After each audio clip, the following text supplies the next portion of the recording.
सदगुरु कबीर साहब कहते हैं कि संतों भक्ति सतो गुरु आनी। नारी एक पुरुष दुई जाया बूझो पंडित ज्ञानी। पाहन फोर गंग एक निकरी चौदिस पानी पानी। तेही पानी दुई पर्वत बूढ़े दरिया लहर समानी। उड़ी माखी तरवर को लागी बोले एक बानी। वह माखी को माखा नहीं गर्भ रहा बिनु पानी।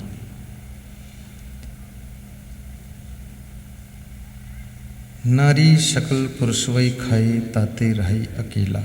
कहीं कबीर जो अब की बूझे सोई गुरु हम चेला। संतों भक्त सतो गुरु आनी। रामचरितमानस में भगवान श्री राम से शिवरी ने यही प्रश्न पूछा है कि प्रभु भक्ति का स्वरूप क्या है,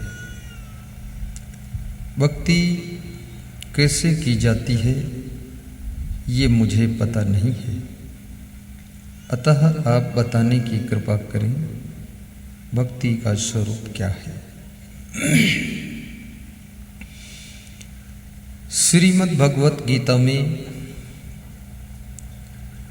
अर्जुन ने भगवान श्री कृष्ण से यही प्रश्न पूछा है कि संसार में भक्ति बहुत से लोग करते हैं और सब बिलक बिलक ढंग से भक्ति करते हैं, अपनी अपनी मान्यताओं और धारणाओं के अनुसार भक्ति को गति प्रदान करते हैं, परंतु वास्तव में भक्ति कैसे की जाती है और भक्ति का यथार्थ रूप क्या है, ये प्रश्न भगवान श्री कृष्ण कहते हैं कि अर्जुन, अद्वेष्टा सर्वभूतानां मैत्रः करुण एव च निर्ममो निरहंकारा सम दुख सुखाच्छन् संतुष्टा सततम योगी यतात्मा दृढ़ निश्चयः मयि अर्पित मनोबुद्धि यो मद्भक्ता समे प्रियः अनपेक्षा शुचिदच्छा उदासीनो गतव्यथा सर्वारंभ परित्यागी यो मद्भक्ता समे प्रियः यो न हर्षति न द्वेष्टि न सोचति न कांक्षति शुभाशुभ परित्यागी भक्तिमान में समे प्रियः एतु धर्मामृतम इदम यथोक्तम परिपास्ते श्रद्धाना मत परमा ते अतीव में प्रियः। इन श्लोकों के अंतर्गत भगवान श्री कृष्ण अर्जुन को भक्ति का स्वरूप समझा रहे हैं। इन श्लोकों का अर्थ मैं अभी थोड़ी देर के बाद आपको बताऊंगा।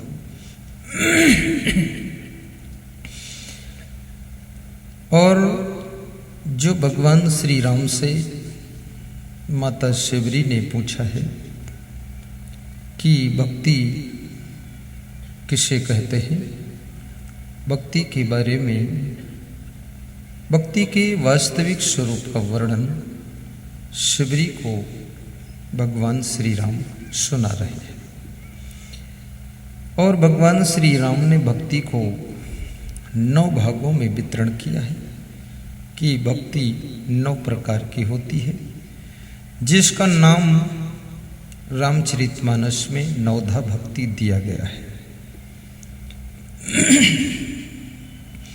और भक्ति का वर्णन करने के पहले भगवान श्री राम शिवरी से कहते हैं कि 9 प्रकार की भक्ति मैं सुनाता हूँ, उसे सावधान होकर सुनो और मनन करो, फिर अपने जीवन में धारण भी करो। सावधान शब्द का प्रयोग किया है तो मानस की चौपाई है, आइए उसको गाते हैं। नवधा भक्ति कहूँ तो ही पाही नवधा भक्ति कहूँ तो ही पाही, सावधान सुनो धरो मन माही, सावधान सुनो धरो मन माही। हे शिवरी, मैं तुझे 9 प्रकार की भक्ति बताता हूं, लेकिन उस भक्ति को तू सावधानी से सुन। सत्संग, प्रवचन, किसी महान पुरुष की वाणी को सावधानी से सुनना चाहिए। सावधानी का अर्थ क्या है?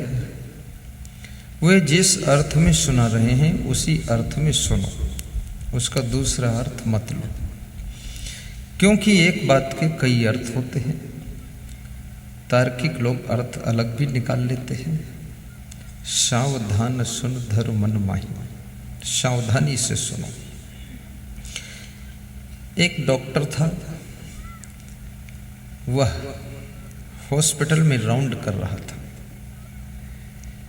साहित्यकार भी था, साहित्य भाषा का उसे ज्ञान था। तो एक मरीज से उसने पूछा, बहुत से मरीज भर्ती थे, एक मरीज से पूछा कि आज रात में निद्रा देवी आई थी? तो उस मरीज ने कहा, डॉक्टर साहब आई होगी, लेकिन मैं सो रहा था तो वो चली गई होगी। तो डॉक्टर हंसने लगा। तो उस मरीज ने पूछा, डॉक्टर साहब हंसते क्यों हो? जो बात सही है बता रहा हूं। तो डॉक्टर ने कहा, मैं इसलिए हंसता हूं, निद्रा देवी कोई स्त्री नहीं है, वो जो तुझे रात में नींद आई थी उसी का नाम निद्रा देवी है। अब ये साहित्यिक भाषा में डॉक्टर ने बात किया, लेकिन उसका अर्थ उस मरीज ने अन्यथा अर्थ लिया। वो समझा कोई निद्रा देवी स्त्री का नाम होगा, वो आई होगी, और मैं सो रहा था तो चली गई होगी, मुझे क्या पता। पर वो निद्रा देवी नींद का नाम है। तो ऐसे भगवान श्री राम कहते हैं कि सावधानी से सुनो। यदि सावधानी से नहीं सुनते हो तो अर्थ कुछ और निकाल लोगे। सावधान सुन धर मन माही। श्रोता में 3 विशेषता होना चाहिए, 3 गुण श्रोता में होना चाहिए। नंबर 1 श्रवण, नंबर 2 मनन, नंबर 3 निदिध्यासन। सावधानी से सुनना, फिर उसको श्रद्धा से मनन करना, फिर आस्था के साथ उसे आचरण में उतारना। सुनना कल्याण मार्ग की पहली सीढ़ी है, सुनने से भी फायदा है। श्रवण कल्याण पथ का प्रथम कदम है। जब सुनोगे ही नहीं तो मनन क्या करोगे? पहले सुनो तो। लोग कहते हैं सुनने से क्या फायदा? फायदा क्यों नहीं है? जब सुनेंगे उसके बाद मनन करेंगे, और सुनेंगे ही नहीं तो मनन कैसे करेंगे?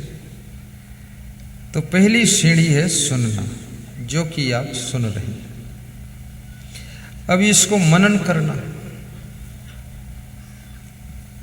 यहां से जाने के बाद सोचना, विचार करना, इस पर मनन करना कि संत जी ने क्या क्या सुनाया, कौन कौन सा उदाहरण दिया, कौन कौन सी बीच में कहानी कथा सुनाई, कितना रामायण से सुनाया, कितना गीता से सुनाया, कितना अपना अनुभव बताया। उसको कहते हैं मनन करना। जैसे आपको कोई गाली देता है तो आप बात को मनन करते हैं कि हमको गाली क्यों दिया, इसको गाली देने क्या हक था, और इसने जो गाली दिया है इसने किस अर्थ में दिया है। तो वो मनन जो करते हो, जो नेगेटिव बातें होती हैं उसको मनुष्य सतत मनन करता है, और जो पॉजिटिव बातें होती हैं उनका मनन करना बंद कर देता है। आपका कहीं कोई अपमान कर दे, आप 1 साल 2 साल 3 साल तक मनन कर सकते हो। जब कोई चर्चा चलेगी आप याद करोगे कि मेरा वहाँ अपमान हुआ था। लेकिन आपका कोई सम्मान करे वो थोड़ा जल्दी भूल सकता है, वो बहुत देर तक मनन नहीं होता है। हालांकि सम्मान को याद रखना चाहिए और अपमान को भूल जाना चाहिए। तो सावधानी से श्रवण करो और उसके बाद मनन करो। फिर कहते हैं तीसरा श्रोता का गुण है निदिध्यासन, यानी उसे धारण करना। मनन करना कल्याण पथ की दूसरी सीढ़ी है और उसे धारण करना ये तीसरी सीढ़ी है। धारण करना थोड़ा कठिन होता है। ज्ञान को सुनना आसान है, ज्ञान को मनन करना आसान है, लेकिन उस ज्ञान को आचरण में उतारना कठिन है। और आचरण में जब ज्ञान उतरता है तब तुम ज्ञानी कहे जाते हो, तभी तुमको विद्वान कहा जाता है। विद्वानम महात्मा। नवधा भक्ति कहूँ तो ही पाही, सावधान सुनो धरु मन माही। दोहराइए, 3 बार गाइए। सावधान सुनो धरु मन माही। बच्चों को चिंता और टेंशन क्यों नहीं होती है? नौजवानों को, बूढ़ों को ज़्यादा चिंता और टेंशन होती है। कारण क्या है? बच्चे नेगेटिव बातों को भी भूल जाते हैं, आपस में लड़ जाते हैं, शाम को फिर साथ में खेलते हैं। लेकिन जवान एक बार लड़ जाए तो जिंदगी भर वो लड़ता रहता है, और बूढ़ा आदमी तो जिंदगी भर वही गाना गाता रहता है। ये भूल नहीं पाते, इनको भूलता नहीं। और जीवन में कुछ चीजें ऐसी हैं जिनको भुलाने की आवश्यकता है, और कुछ चीजें ऐसी जिनको याद रखने की आवश्यकता है। जो भुलाना चाहिए उसको तुम याद रखते हो, और जो याद रखना चाहिए उसको तुम भूल जाते हो। सावधान सुन धरु मन माही। तो भगवान श्री राम अब भक्ति का वर्णन सुना रहे हैं, और इसी भक्ति के बारे में संत कबीर से भी पूछा गया कि भक्ति कैसे मिलती है, कहाँ मिलती है। देखिए, ये सत्संग बहुत बड़ी चीज है। तो कबीर साहब क्या कहते हैं? संतो भक्ति सतो गुरुवानी, संतो भक्ति सतो गुरुवानी। हे संतों, भक्ति जब मिलती है कोई सद्गुरु की कृपा से मिलती है।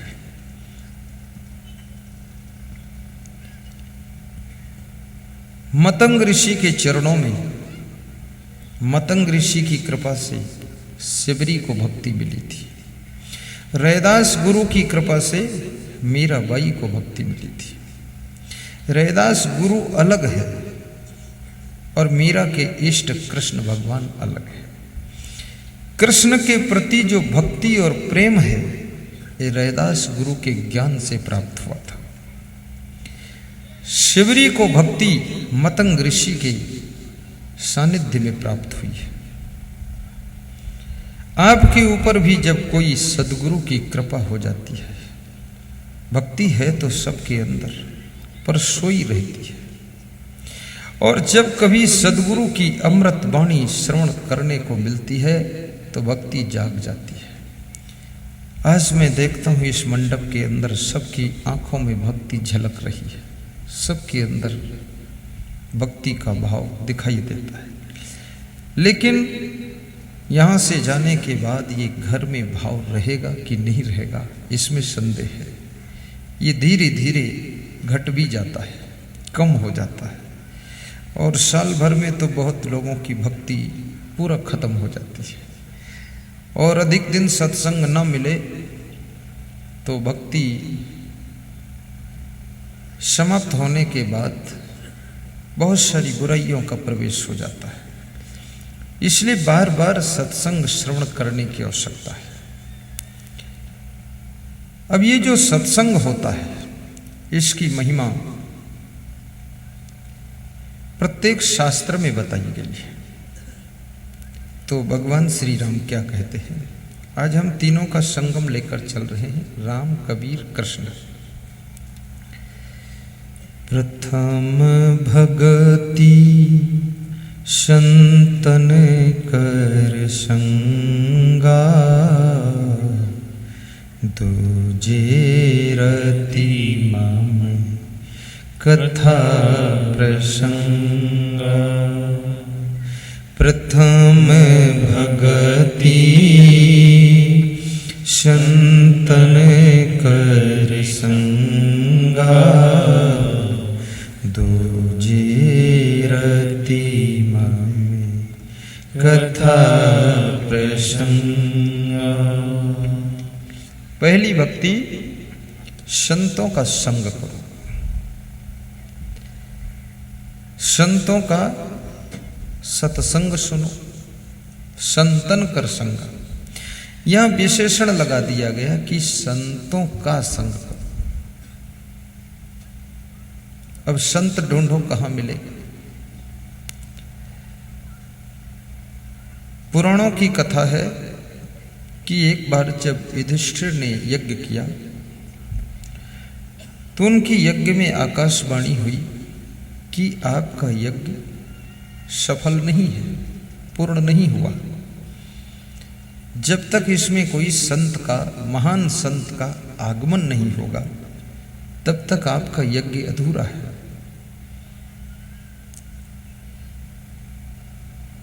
तो पांडवों ने विचार किया कि सब कुछ पूरा हो गया, फिर भी यज्ञ अधूरा रह गया, अब संत को ढूंढना पड़ेगा। तो संत की तलाश किया। कलयुग में संत का मिलना भगवान के मिलने के समान है। संत बहुत कम है कलयुग में। संत की तलाश में युधिष्ठिर गए और संत नदी के तट पर बैठा था, ध्यान कर रहा था। उस संत से निवेदन किया कि पधारो महाराज। संत ने मना कर दिया कि मैं आपके यहाँ नहीं पधार सकता। युधिष्ठिर वापस लौट गए। अर्जुन गए, क्रमशः भीम, नकुल, सहदेव, पांचों पांडव एक एक करके गए, आमंत्रित किया, लेकिन वो संत जी नहीं आए। संत जी ने कहा जिसके 100 यज्ञ पूरे हो जाते उसके यहाँ हम जाते हैं, आपके हम नहीं आ सकते, अभी आपके यज्ञ अधूरे हैं। बोले यज्ञ में आकाशवाणी हुई है कि संत के बिना यज्ञ अधूरा है, और तुम कहते हो यज्ञ भी अधूरे, तो हम नहीं जाएंगे, तो यज्ञ कैसे पूरे होंगे 100? तो सभी पांडव निराश बैठे हुए थे। द्रौपदी ने अपने पांडवों को निराश, उदास देख करके पूछा कि मेरे रहते हुए तुम सब उदास क्यों हो? क्या कमी है? जो परेशानी हो बताओ। जो नारियां बुद्धिमान होती हैं, समझदार होती हैं, वे अपने पति को उदास देख करके तुरंत चेहरे को रीडिंग करती हैं कि आखिर कारण क्या है, और पूछती भी हैं। और जो स्त्रियां बुद्धिमान नहीं हैं, उनका पति चाहे उदास हो, चाहे निराश हो, चाहे हताश हो, चाहे भूख हो, चाहे प्यास हो, वो देखती ही नहीं, समझती नहीं। और ये फेस रीडिंग करने की कला जिसमें होती है, face is the index of all, seeing the pictures house his character of learned. ये चेहरा पढ़ने की कला ये बहुत बड़ी कला है। जिस दुकानदार में ग्राहक के चेहरे को देखकर रीडिंग करने की कला है, वो ग्राहक की थाह लगा लेता है, उसके मन को पढ़ लेता है और उसके मन के अनुसार सामान निकाल कर देता है और तुरंत बेच देता है, उसी के अनुसार रेट भी बता देता है। और जो दुकानदार फेस रीडिंग नहीं कर पाते हैं वो बेचारे फेल हो जाते हैं। फेस रीडिंग बहुत, ये स्कूल में नहीं पढ़ाई जाती भाषा, और ये न कोई क्लास लगता इसका। ये अद्भुत भाषा है, अनोखी भाषा है, और ये आपके अंदर इसको अतीन्द्रिय ज्ञान कहते हैं। जो इंद्रियों से परे ज्ञान है वो ये फेस रीडिंग होता है। जिस वक्ता को श्रोताओं का फेस रीडिंग करना आता है वो वक्ता भी सफल होता है। जिस राजनेता को जनता को रीडिंग करना आता है कि जनता क्या चाह रही है, वो नेता कभी असफल नहीं होता है। तुरंत अपना मोड़ ले लेता है कि अब इधर चलना पड़ेगा। और जिस पति को अपने परिवार के लोगों का चेहरा पढ़ना आता है, और मनुष्य कितना छिपाए पर चेहरा छिपता नहीं है, चेहरे से पता चल जाता है। लेकिन आप में पढ़ने की कला हो तब ऐसे नहीं पता चलेगा, चेहरा पढ़ना आना चाहिए। आंखों से भी पता चलता है। जो आंखें हैं आपकी, इन आंखों को देखकर पता चलता है तुम क्या सोच रहे हो। बहुत बारीक जो कुशाग्र बुद्धि के लोग होते हैं, जिनमें अतीन्द्रिय ज्ञान होता है, वे तुम्हारी आंखों को देख करके भी तुम्हारे मन के अंदर जो क्रिया हो रही है उसको रीडिंग कर लेते हैं, और उसको रीडिंग करके फिर वे एक्शन करते हैं, और फिर वे सिलेक्शन कर लेते हैं, और उसी के अनुसार उनको सफलता मिल जाती है। इसलिए आंखों में भी बहुत कुछ है। भजन भी गाते हैं, कोई मेरी आंखों को देखे तो समझे। तो आंखों को देखो और समझो क्या है इसमें। लेकिन समझना बहुत कठिन है। मनुष्य की हंसी और मुस्कान से भी उसको रीडिंग किया जाता है कि थोड़ा क्यों हंसा, ज्यादा क्यों हंसा, थोड़ा क्यों मुस्कुराया, प्रसन्न चित्त है, इसका कारण क्या है। ये सब रीडिंग होती है। मनुष्य को चाल से भी पढ़ा जाता है। पैदल जा रहा है, तेज कदम उठाता है, उसका अर्थ कुछ और है। धीरे कदम उठाता है, उसका अर्थ और है। पाँव को घसीट के रखता है, उसका अर्थ और है। और चलते समय मुड़ मुड़ के देखता है तो उसका अर्थ कुछ और है। और चलते समय अपने ही पैरों को देखता है मुड़कर, उसका भी अर्थ और है। अब इसके कितने अर्थ हैं ये मैं आपको बताने में असमर्थ हूं। बहुत अर्थ है, और आप बहुत से अर्थ जानते भी हो, और सभी लोग थोड़ा थोड़ा तो जानते ही हैं, पर इनका भी अर्थ होता है। आंखें नीची कर लेने का भी अर्थ होता है। आंखें सामने ना करने का भी अर्थ होता है। इधर उधर देखना, उसका भी अर्थ है कि सामने आंख क्यों नहीं कर रहा है। जो आदमी इधर उधर देखे, आपके सामने बिल्कुल देख ही न सके, तो समझ लेना ये आदमी आपको कोई न कोई दिन धोखा देगा। वो सामने नहीं, वो तुमसे बात करते समय भी कुछ बिलक सोच रहा है, वो विश्वास योग्य आदमी नहीं है। खैर ये सब बातें मैं समाज में नहीं खोलूंगा, क्योंकि बहुत लोग ऐसे होते हैं, यहाँ भी बैठे होंगे, इधर उधर देखते हैं, वो पकड़ में आ जाएंगे। इसलिए उनको भी जीने दो, इधर उधर करने दो। आप समझ जाओ तो समझ जाओ।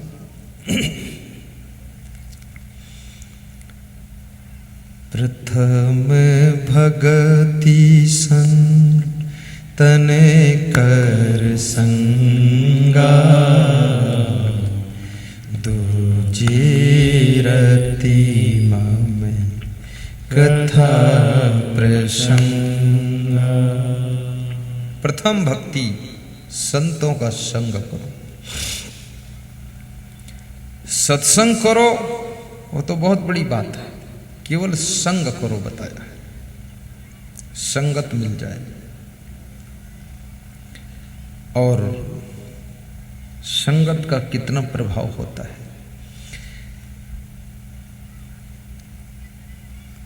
एक महात्मा को किसी राजा ने बुलाया, इसलिए बुलाया कि उसका लड़का जो था वो बिगड़ गया था। इस दुनिया में जिसको तुम संभाल ना पाओ वो बिगड़ जाता है। सब्जी ना संभाल कर रखो वो बिगड़ जाती है, सामान ना संभालो वो बिगड़ जाता है। आप अपने पति को न संभालो पति बिगड़ जाता है, पत्नी को न संभालो वो बिगड़ जाती है, बेटे बहू को न संभालो वो बिगड़ जाते हैं, चेला को न संभालो वो बिगड़ जाता है, गुरु का ध्यान न रखो वो भी बिगड़ सकता है। इस दुनिया में सब बिगड़ता ही है, बहुत संभालना पड़ता है। आप अपनी गाड़ी न संभालो तो वो भी बिगड़ जाएगी, घड़ी न संभाल कर रखो वो बिगड़ जाएगी, आप शरीर को न संभालो ये बीमार होकर बिगड़ जाएगा। ये दुनिया संभालने वालों के लिए ही ठीक ठाक चलती है, जिनको संभालने की कला आती है उनके लिए दुनिया ठीक रहती है, और जो संभालना नहीं जानते हैं उनके लिए दुनिया पूरी बिगड़ जाती है।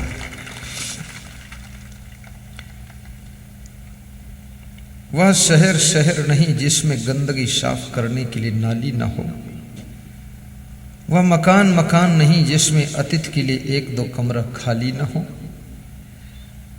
और वह खिड़की खिड़की नहीं जिसमें मच्छरों से बचने के लिए जाली ना हो, और वह ससुराल ससुराल नहीं जिसमें साला और साली ना हो, और वह सभा सभा नहीं जिसमें जोरदार ताली ना हो, जोरदार ताली ना हो। मैंने इसलिए सुना है कि आप थोड़ा ताली धीरे बजाते हैं, थोड़ा जोरदार बजाए, ऐसा लगता है कि आपको कमजोरी ज़्यादा आ गई है। और ताली जोर बजाने से बहुत फायदा भी है। नंबर एक, आपको नींद बहुत अच्छी आएगी। यदि रोज आप ताली बजाते हैं तो नींद अच्छी आएगी। नंबर दो, आपको टेंशन नहीं रहेगी। नंबर तीन, आपका बीपी ठीक रहेगा। नंबर चार, आपको शुगर की बीमारी नहीं होगी। और नंबर पाँच, आपको सिर दर्द नहीं होगा। और नंबर छः, आपको कुछ भी नहीं होगा, सब ठीक रहेगा।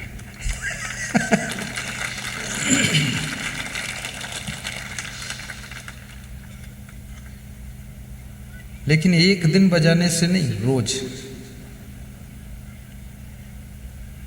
और पति पत्नी दोनों बैठकर बजाओ तो बहुत फायदा होगा। और अपने गांव की गलियों में ताली बजाते हुए निकल जाओगे तो बहुत फायदा होगा। फिर गांव के लोग कहेंगे पागल हो गया, ये भी फायदा है।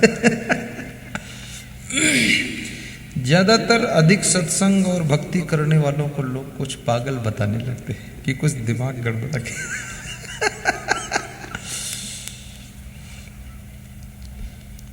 प्रथम भगति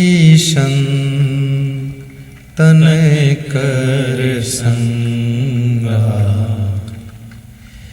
दूजे रति में कथा प्रसंगा।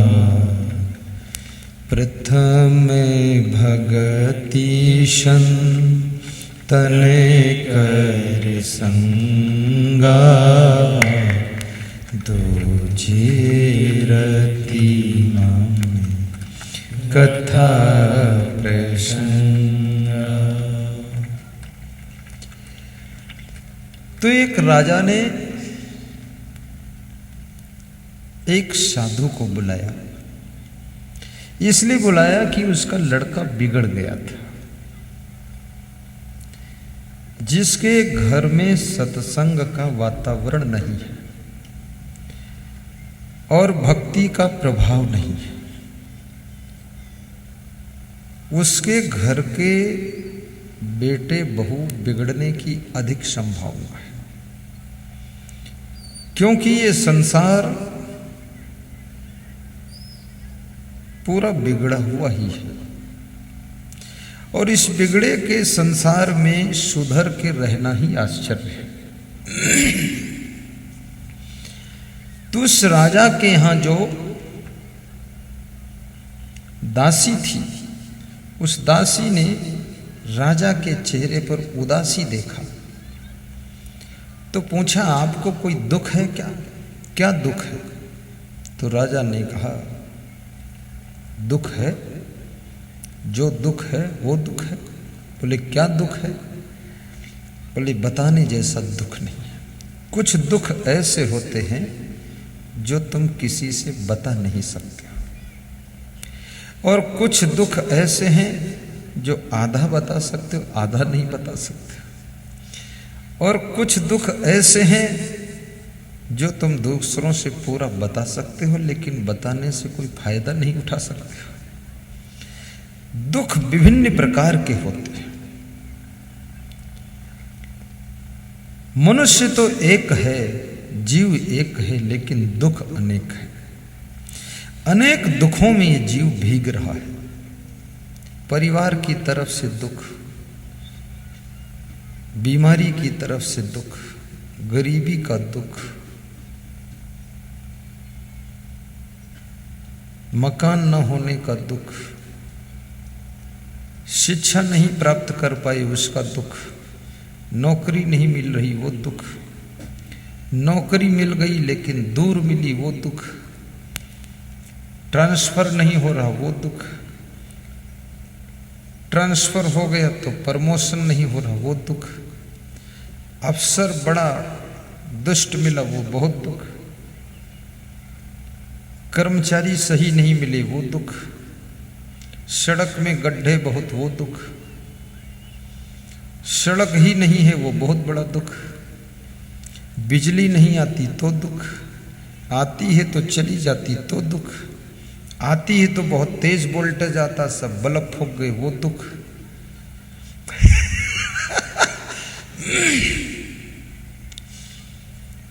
घर में गाड़ी नहीं तो दुख, गाड़ी है तो बिगड़ जाती वो दुख, गाड़ी डीजल बहुत खाती वो दुख, गाड़ी लड़का एक्सीडेंट कर दिया तो बहुत बड़ा दुख, सर्विसिंग कराने गए उसने ठग लिया वो दुख, सत्संग में आए कोई जूते उठा ले गया तो दुख। कितने तरह का दुख है, बहुत दुख है।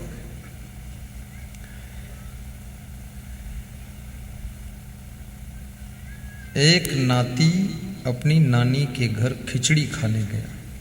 मकर संक्रांति का पर्व था, नगजी राम जी सुनना।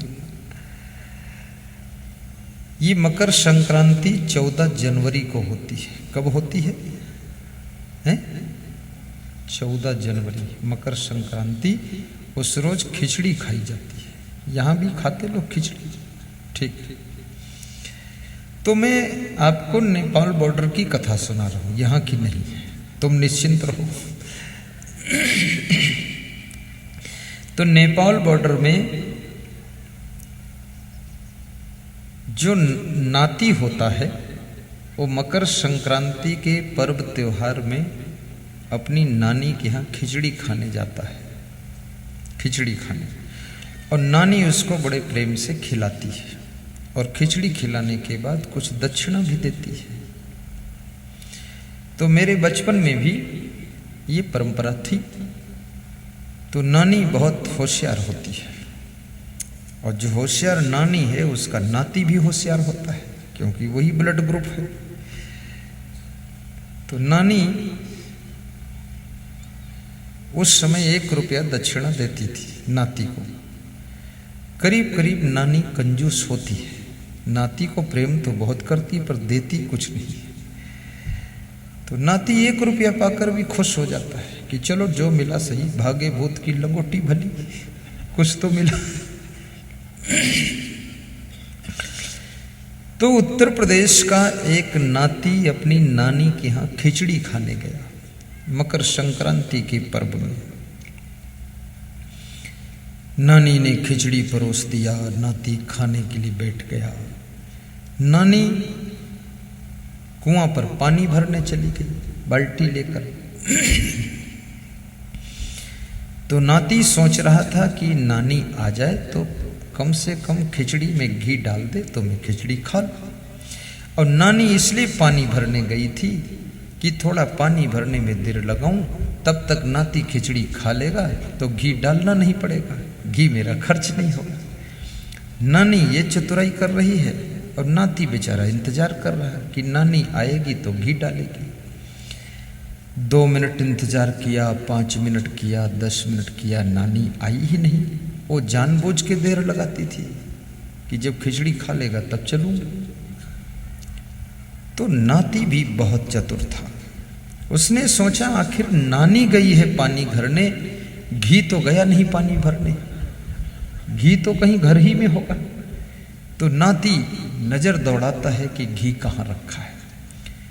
तो एक छत के कड़ा से रस्सी बंधी थी, उस रस्सी में घी का मटका, घी का घड़ा रखा हुआ था, 2 किलो वाला घी का घड़ा। तो नाती ने सोचा इसको उतारूं, इसमें होगा। तो हाथ बढ़ाया तो मिला नहीं, क्योंकि नाती छोटा कद का था। तो उसने झट से कुर्सी लगाया और ऊपर चढ़ गया और जुगाड़ बना के उतारा और उसमें घी थोड़ा था, आधा किलो 400 ग्राम। तो घी जाम था, तो उसको चूल्हे पे रख दिया नाती ने। चूल्हे में थोड़ा थोड़ा गर्म आग थी, ऊपर रख दिया तो घी पिघल गया। तब तक नानी के आने की आवाज आई, दरवाजा खटखटाया। तो नाती तुरंत उस घड़े को उठाकर फिर उसी रस्सी पर टांग दिया और अपनी थाली के पास बैठ गया, क्योंकि पकड़ा भी ना जाऊं, ये गलत काम है अपने मन से किसी के घर में घी खाना। तो कृष्ण भगवान हो तो खा सकते हैं, लेकिन सबको छूट नहीं है। कृष्ण भगवान गोकुल में सबके घर में घी मक्खन खा लेते थे और गोपिकाएं इंतजार करती थी कि मेरे घर में कृष्ण माखन खाने कब आएंगे। लेकिन तुम कृष्ण नहीं हो, तुम मत माखन खाने पहुंच जाना, नहीं तो माखन तो नहीं मिलेगा पर डंडा खाने को मिलेंगे। कृष्ण भगवान की बराबरी मत करो, वो भगवान है, तुम इंसान हो। तो कृष्ण भगवान माखन के प्रेमी थे और गौ सेवा कृष्ण भगवान का परम धर्म था।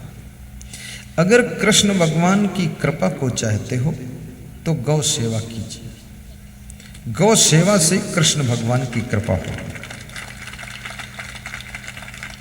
और कम से कम न ज्यादा तो 1-1 गाय की सेवा कीजिए। 1-1 गाय अगर सभी हिंदू अपने घर में रख लें तो इधर उधर गायें घूमती मरती कुचलती नहीं मिलेंगी। लेकिन कितने हिंदू लोग गाय पालते हैं, दूध दूह लेते हैं और गाय को छोड़ देते हैं। गाय सड़कों पर घूमती, ट्रक के नीचे कुचल कर मर जाती है। इससे उनको बहुत बड़ा पाप लगता है और कृष्ण भगवान नाराज भी होते हैं कि मेरी गौओं को तुम क्या कर रहे हो। और गौशाला यदि तुम न खोल सको तो किसी ने गौशाला खोली हो तो उसमें अपना अधिक से अधिक सहयोग दो, घास दे दो, भूसा दे दो, खली दाना दे दो, कुछ पैसे दे दो, मदद कर दो। 10 गांव के लोग मिलकर एक गौशाला चला दो और उस गौशाला में नाम का चक्कर भी मत लाओ।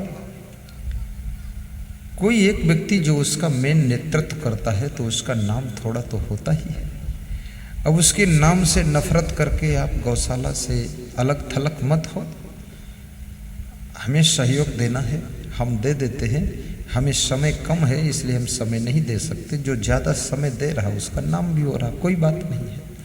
हमें नाम से मतलब नहीं, काम से मतलब है, काम होना चाहिए। तो नानी जब आई तो उसने देखा कि नाती ने अभी खिचड़ी नहीं खाया है, बैठा है। तो नानी ने पूछा कि बेटा खिचड़ी क्यों नहीं खाया नाती जी? तो उसने कहा खिचड़ी क्या खाऊं, जब मैं खिचड़ी खाता हूं तो मेरी माँ मेरी खिचड़ी में घी जरूर डालती है, बिना घी की खिचड़ी में नहीं खाता, बहुत रूखी सूखी लगती है। तो नानी घी डालो तो खिचड़ी खाऊं। तो नानी ने कहा कि मेरे नाती तेरे से ज्यादा मेरा प्यारा कौन है। आज मेरे घर में घी नहीं है, अन्यथा मैं जरूर डालती। खा ले बेटा खा ले, आज रूखा सूखा खा ले। तो उस नाती ने कहा जब मेरे घर में भी घी खत्म हो जाता है तो मेरी माँ घी का पात्र मेरी थाली में औंधा कर देती है, तो मुझे संतोष हो जाता, फिर मैं खा लेता हूँ। तो आपके घर में घी खत्म हो गया है तो आप घी का पात्र हमारी थाली में औंधा कर दो, हमें संतोष हो जाएगा, मैं खा लूँगा। नानी को मालूम है कि घी जनवरी महीने में जाम है, ठंडा है, वो गिरेगा तो ही नहीं औंधा करने से। और नाती को मालूम है कि मैंने पिघला के रखा है, वो गिरेगा जरूर। दोनों खिलाड़ी है। तो नानी ने बहुत स्पीड से घी रखने वाला पात्र उतारा और अपने नाती की थाल में औंधा किया। तो जो 400 ग्राम घी था उसमें उस सब थाल में गिर गया, थाल भर गया। तो नानी शर्मिंदा हो गई और नाती खुश हो गया।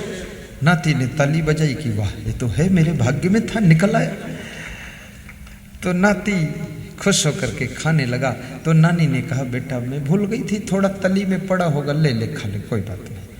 जब नाती खाने लगा तो नानी ने गणित लगाया, मन में सोचा कि आज नाती घी खूब खाएगा तो मैं ऐसा कुछ दांव खेलूं कि मैं भी कुछ खा लूं। तो नानी ने कहा कि मेरे घर में जब नाती खिचड़ी खाने आता है तो अकेला नाती नहीं खाता है, नाती के साथ में नानी भी खाती है। तो बेटा मैं भी साथ में खाऊंगी।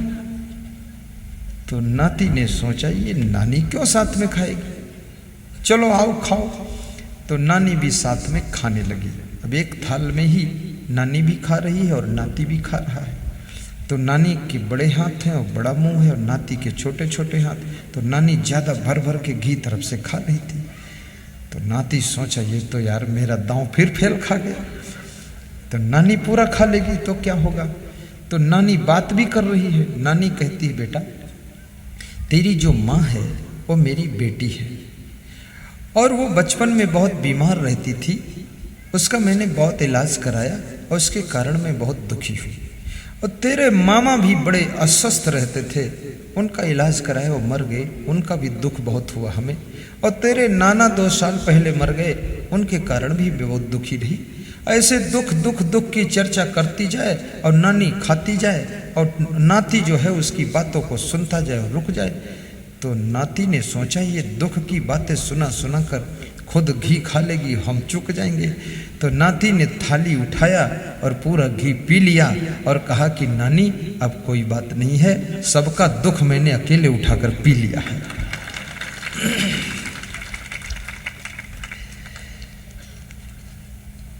आपकी जिंदगी में भी इस प्रकार से बहुत सारे दुख हैं जो मैं अभी काउंटिंग करा रहा था। वे सभी दुख उठा करके आप भी नाती बन करके पी लीजिए। एक एक दुख के लिए कहाँ तक दुखी हो गए, सभी दुख पी करके खत्म कर दीजिए और मुस्कुरा कर जीवन जीना शुरू कर दीजिए।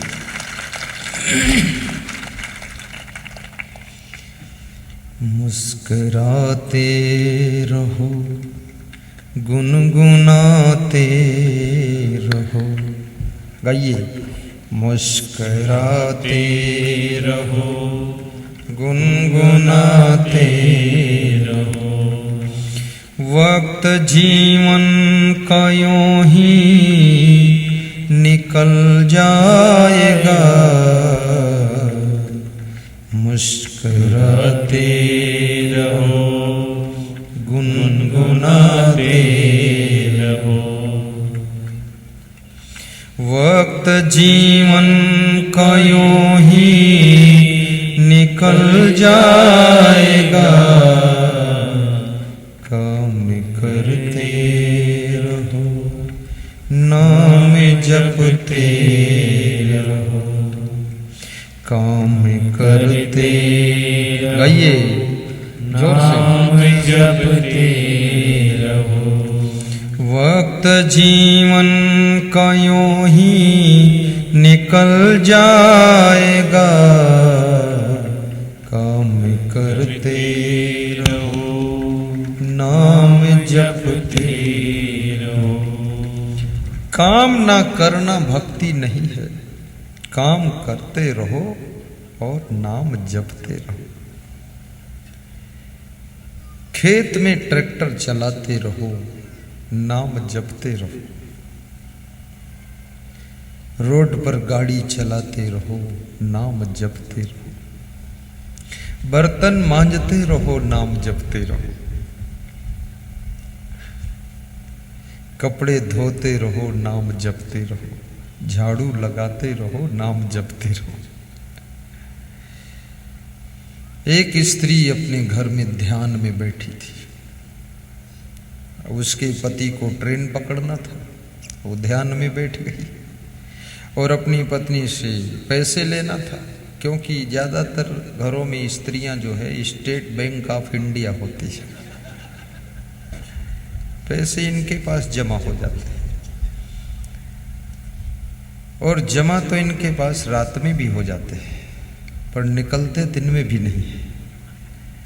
और पैसा निकालने में बहुत फार्म भरना पड़ता है, तो मुश्किल से निकलते। इंक्वायरी होती, कहाँ ले जाओगे, कहाँ खर्च करोगे, कल ले गए थे 5,000, अब नहीं मिलेंगे, हैं नहीं अब पैसे।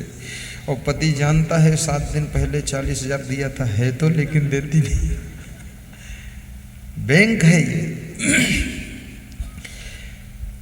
तो वो स्त्री ध्यान में बैठी है और पति की ट्रेन छूटने वाली है, पैसा मांग रहा है और इसको संकोच भी लग रहा है कि कोई ध्यान में बैठा हो तो वहां डिस्टर्ब भी नहीं करना चाहिए। तो पति सोचता अब क्या करूं, ट्रेन छूट जाएगी, ध्यान तो कब छूटे पता नहीं है।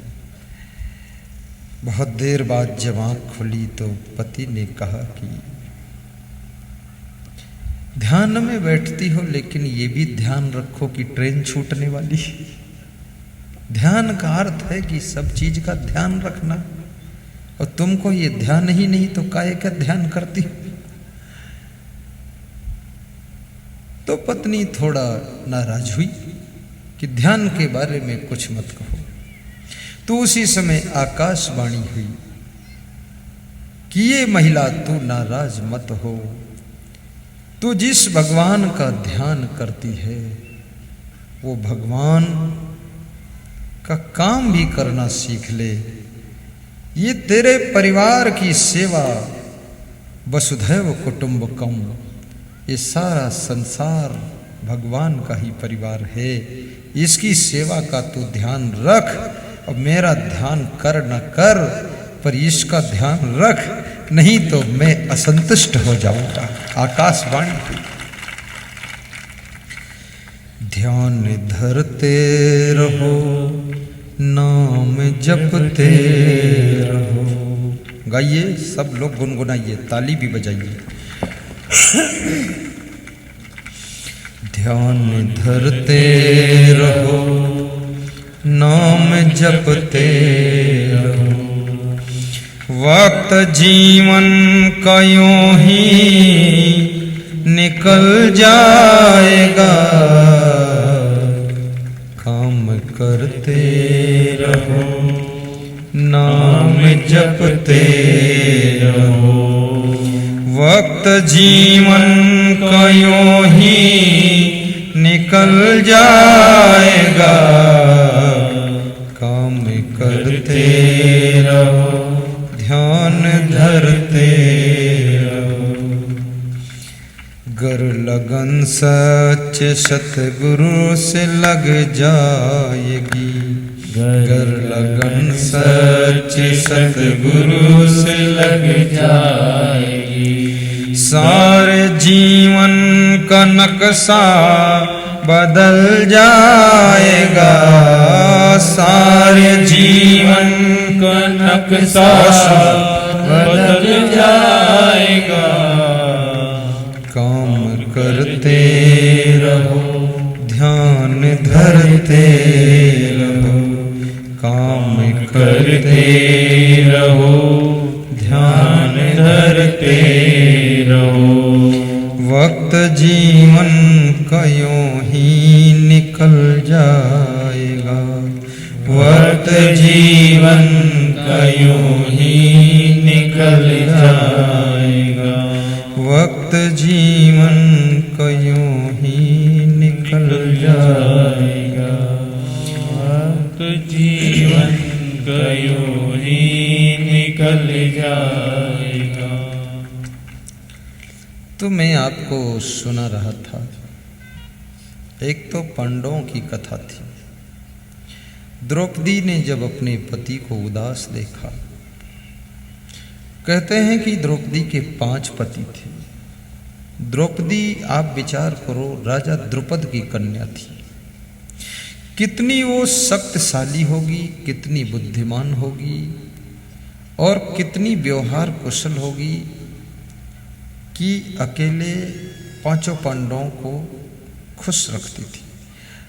आज की तारीख में एक स्त्री अपने एक पति को भी खुश नहीं रखती है, बल्कि वो टेंशन में रखती है, चिंता दे देती है। एक पति अपनी एक पत्नी को भी खुश नहीं रख पाता है, वो भी अपनी पत्नी को कभी दुखी करता है, कभी बहुत चिंता दे देता है। कितनी स्त्रियां अपने पतियों के कारण बहुत दुखी हैं। उनका पति दारू पीता है, जुआ खेलता है, बीमार हो जाती हैं पति के कृत्यों से, लेकिन ये पाप लगता है पति को, क्योंकि जिस लड़की ने आपको पति बनाकर अपना मायका, माता पिता, भाई बहन को त्याग कर आपका आश्रय लिया, सहारा लिया, कितना विश्वास किया होगा, और आपके पास में आकर के वो पूरा जीवन समर्पित करके रहती है, और उसको तुम ख्याल न करके शराब पी करके उल्टा पल्टा काम करते हो, वो दुखी होती है। इससे बहुत बड़ा पाप लगता है। इसलिए किसी को शराब नहीं पीना चाहिए और जुआ नहीं खेलना चाहिए और ताश भी नहीं खेलना चाहिए। ताश भी मत खेलो। इसलिए पति का नाम हस्बैंड रखा गया, क्योंकि जब पत्नी कहे हंस तो हंसो और जब कहे बैंड तो बंद हो जाओ, और जहां जहां बैंड लगा दे वहां बैंड रहो। अगर कहती दारू मत पियो तो कह दो देवी जी अब नहीं पीऊंगा, उसको देवी कहो। कितने लोग अपनी पत्नी को चुड़ैल कहते हैं। बड़े ऊट पटांग लोग।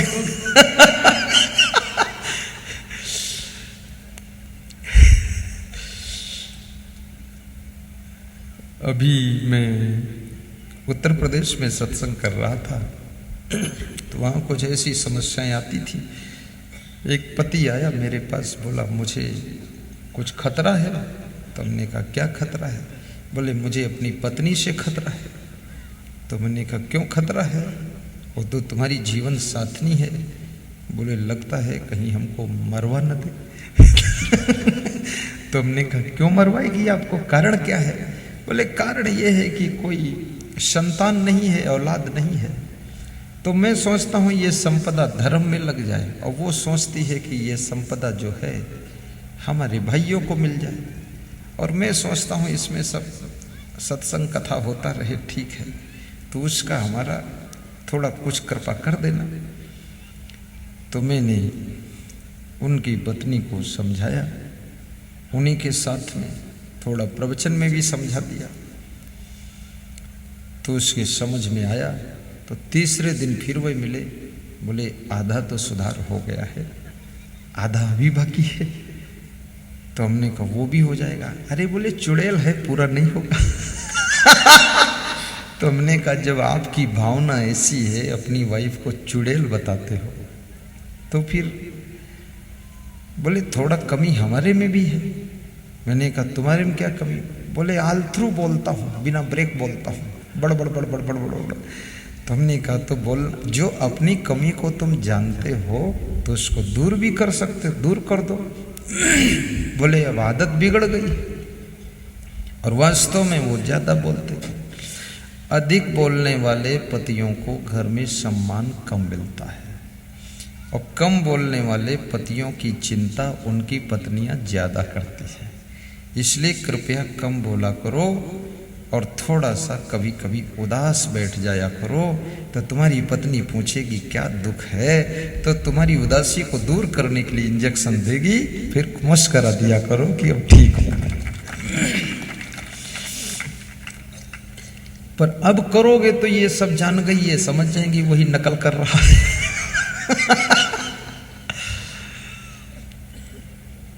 तो द्रौपदी से पांडव कहते हैं कि द्रौपदी, यज्ञ हो रहा है, कोई संत का आना आवश्यक है, लेकिन संत कोई आ नहीं रहा। नदी के तट पर एक संत बैठा ध्यान कर रहा है। हम पांचों पांडव क्रमशः कोशिश करके देख चुके, थक गए, पर वो आता नहीं।